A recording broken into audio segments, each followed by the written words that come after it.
Okay, good afternoon, everybody. Then thanks for the introduction, Özgür Hoca. I'd like to start by, thanking the organizers for having us all here, and I would like to send my special gratitude to Professor Topaktaş for inviting me in particular. Now, I'm from İzmir Katip Çelebi University. I'm Halef Cevrioğlu, and I usually focus on Ottoman-European diplomatic relations in the 17th century, and today it won't be any different. But in particular, I'll be focusing on Polish-Ottoman relations in the middle of the, Second Northern War, in the middle of the 17th century. So defending Ottoman interests against Sweden, Wojciech Bieniewski's diplomatic mission to Istanbul in 1656. So it's going to be diplomatic history, and I think it'll be fun to follow. There are some terms that will appear recurrently throughout the presentations, so I'll give them beforehand, so we won't be unfamiliar with them later on. The first issue I want to focus on is the Second Northern War. It took place between 1655 and 1660. It was called as the Deluge by the Polish historiography because there were many foreign armies invading the Commonwealth territory. The Russians were attacking from the east, the Swedes were attacking from the north. And here, with the blue arrow, I try to show the main Swedish forces invading from the north under the command of their King Charles X Gustav. And within the span of just a few months, Swedish forces took most of the Commonwealth territory, including Warsaw and Krakow. There's another figure that will appear again and again. He is Mustafa. He was an Ottoman emissary sent to Poland, sent to the Polish King John Casimir Vasa in the years 1655 and 1656. So when he goes to the Commonwealth territory, he just realizes that it's chaos over there. People are fighting. So he's stuck in the middle of that chaos. Another issue I'm going to point out is the centrality of Istanbul as a diplomatic center. This is, I would say, very well-known issue in literature because it was an imperial capital, and by the time of the events taking place, by the time of the Second Northern War, there were many resident embassies in Istanbul along with extraordinary embassies. So we had the Dutch, Venetian, French, Austrian resident embassies, English resident embassies in Istanbul at the port, and there were also, let's say, Swedish, Cossack, Crimean, Polish, Muscovite, even Mughal and Persian embassies coming on an extraordinary basis as an ad hoc envoy to the Ottoman port. So it was a vibrant diplomatic capital. There are some other issues that will come into play. The first is the law of nations at the time, and under that rubric I'm going to focus on the right of safe passage. So if country A sends an emissary to country B, he has to go through country C.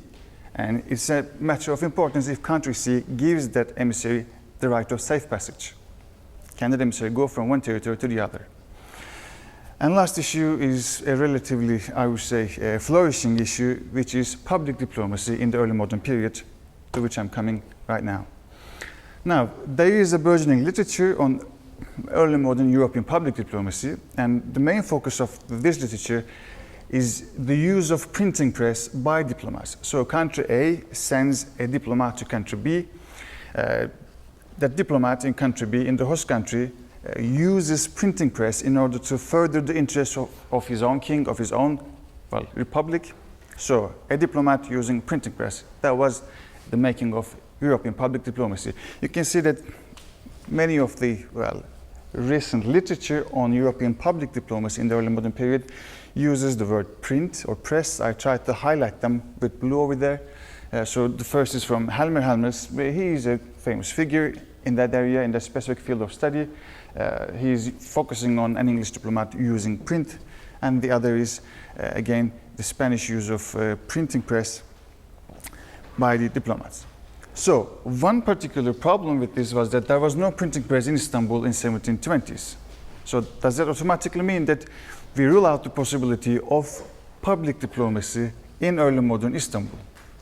That's a question I'm trying to answer, and I argue that handwritten propaganda, not printed, but handwritten propaganda, could also be disseminated among the diplomatic corps in order to, shape the opinion of European home governments. So even though there was no printing press in Istanbul, there was handwritten reproduction of papers, ideas, opinions, and this was distributed among the diplomatic corps, among the diplomatic milieu of Istanbul. So there was public diplomacy. This is the gist of what I'm trying to say. Now, what is the main literature that I'm following? It's by the famous Polish trichologist Zygmunt Abramowicz, who wrote a very nice, very joyful article some 60 years ago, 4 Turkish letters to the King and Chancellor of Poland at the Svenska Riksarkivet in Stockholm. So it's about 4 Turkish letters in the Arabic script written to the Polish King John Casimir Vasa, but which happen to find themselves now today in the Swedish National Archives. Abramowicz tries to answer this question, how these 4 letters find their way to Sweden, and he concludes that because there was war, because the Polish territories were under Swedish occupation, when the Ottoman emissary went to Poland, he was captured by the Swedish forces and he was forced to deliver the letters meant for the Polish king to the Swedish chancellery. And thanks to this event, those 4 letters are now in the Swedish archives. Well, this is where Abramowicz left. I'm trying to take up from where he left. So what happened in the aftermath of those events? What are the primary sources I'm using? Well, the most important one is the collective manuscript volume in the Ossoliński library, but this is not the one in Poland, this is the one in Lviv, in the Stefanik library. It's not transferred to Poland, but it is still under the larger category of Ossoliński library. It is called Bibliotek Ossoliński Library Manuscript 227. It is a collective volume of diplomatic correspondence, but in the copy form. So these are not the real documents, but copies of documents that were actually collected between 1654 and 1656. So within the span of some 2 to 3 years, there was all this diplomatic correspondence produced by the Polish chancellery, and those letters, those instructions were given to diplomats, the Polish diplomats, who traveled to various parts of Europe, including the Ottoman Empire. The second source base I'm using is Ottoman treasury records. This gives you, well, at least a rough idea when an embassy comes to Constantinople, when that embassy leaves from Istanbul, and how much money that embassy receives throughout their stay. And the last source base I'm using are printed reports, diplomatic reports. Those reports belong to Dutch and Austrian resident diplomats in Istanbul in the mid-17th century. So, the room is too bright to see the details, but here we have an engraving from a famous, let's say, Swedish work. This is Samuel Pufendorf's Life of Carl Gustaf, the famous king of Sweden, who invaded Polish territories in the mid-century. And maybe you can see, maybe not, I might have to describe it. There is a room full of people. It's a very large salon filled with people. There are some people in European clothes. These are the Swedes. And there are some Oriental figures standing in the middle of the room. This is the Mustafa mission. So Mustafa is standing erect while his retinue is bowing before the Swedish king, who is sitting on a throne. So this is a formal royal audience given by Charles Gustav, Karl X, to the Turkish emissary, to the Ottoman emissary Mustafa. This Mustafa was sent to the Polish king, but he was captured by the Swedes, and he is now giving an audience. This moment is not actually factual, because that engraving was prepared some 3 decades later than the actual events, but this event took place, even though maybe not in the very exact shape that you see here. Event took place, but the depiction is produced later on. Now, Mustafa was sent to the Polish king in 1655, and he was captured by the Swedes close to Warsaw, and he was taken to the Swedish headquarters in the north, and he was forced to deliver the letters meant for the Polish king to the Swedish chancellery. The Swedes kept Mustafa for about 9 months, and he was eventually released in June 1656. At that time, so before Mustafa was released, the Polish chancellery, the Polish king, decides to send a mission to the Ottoman Empire. While Mustafa was still detained, Polish king sent Wojciech Bieniewski. I don't know Polish, so I don't know how to translate, how to pronounce that. Wojciech is Albert, but Bieniewski is Bieniewski anyway. Wojciech Bieniewski is sent to Istanbul in March 1656. I couldn't find any picture, but I came across on Google that he belonged to the Radvan clan, and this is the coat of arms of the Radvan clan, so I put it there. What were the aims of Bieniewski's mission? Is first and foremost asking for Ottoman support against Poland's enemies, and this is mostly the Russians. So Poland asks for Ottoman help, the Crimean Han's help, to fight against the Russians, not the Swedes at the moment, against the Russians. The second reason of the mission was explaining, or rather apologizing for, why Mustafa still did not return from Poland to the Ottoman Empire? Well, the Polish king, the Polish chancellor says that the Swedes are the evil people, the Swedish king is an evil king, and he is keeping your Mustafa, your emissary, as a captive. So it's not our fault that Mustafa still did not return. And lastly, the Polish are pointing strongly at the growing Swedish power, and they're saying that the Swedes are the real threat. They're not to be halted at the gates of Poland. They'll go all the way downwards to south, so they'll conquer Wallachia, Moldavia, and the remaining provinces of the Ottoman Empire. So the Swedes are the real threat, but these are the gist of the mission. These are the main arguments of the Bieniewski mission. So what do we know about him? Unlike many other Polish diplomats, Bieniewski did not leave behind any official report, so we don't have any relazione.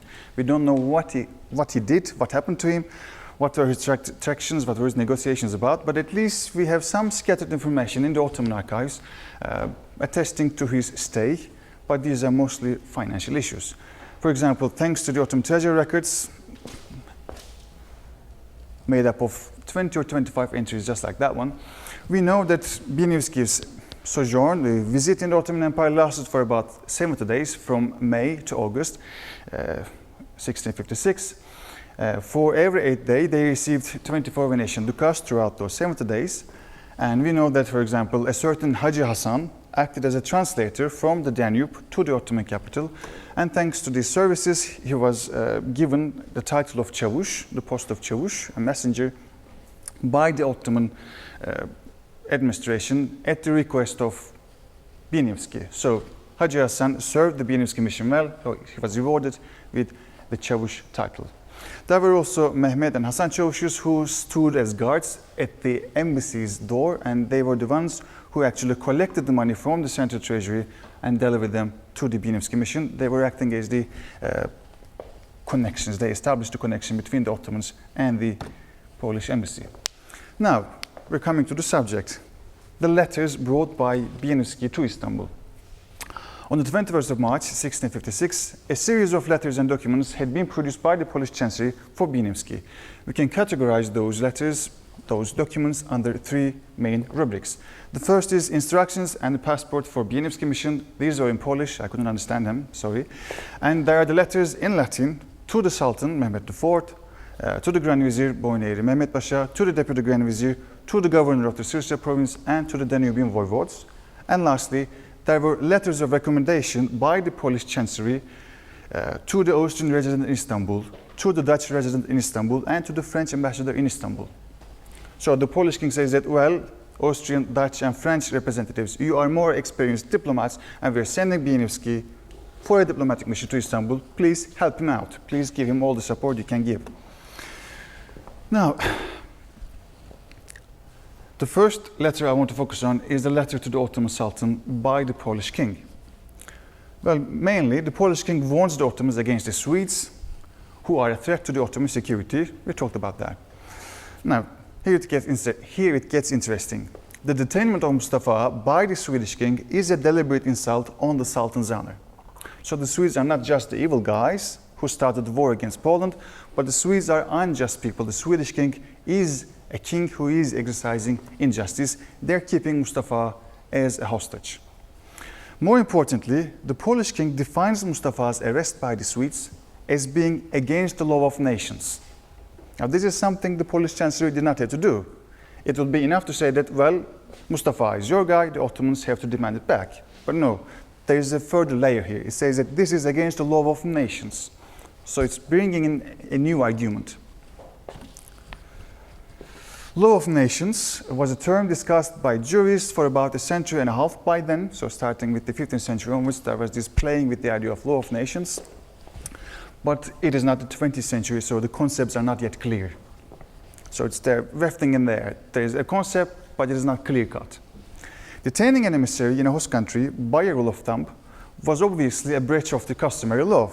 So all the way back to the Roman Empire, hurting an emissary was something bad, was something not suggested. And in the Islamic tradition, there is the concept of aman. So if an Islamic ruler grants a trader, an emissary, aman, that person is not to be harmed. He is not to be violated. So by rule of thumb, it's possible that an emissary can go travel freely. However, since Swedish forces took hold of the Polish lands, Mustafa was going through the territory of a third-party state. So here it gets interesting. Mustafa was not assigned to the Swedish king, he was assigned to the Polish king. But when he came to Poland, the Commonwealth, was under Swedish occupation. So by that logic, Mustafa was going through the territory of a third state, through the Swedish state, not the Polish state. And let us remind that when the Swedish invasion took start, the Polish king took refuge in Silesia in the Habsburg territories. He was not even the Commonwealth. A few months later, he returned to fight the Swedes back, but at the time, in 1655, the Polish king John Casimir was in Poland. So, was not in Poland, was in Silesia.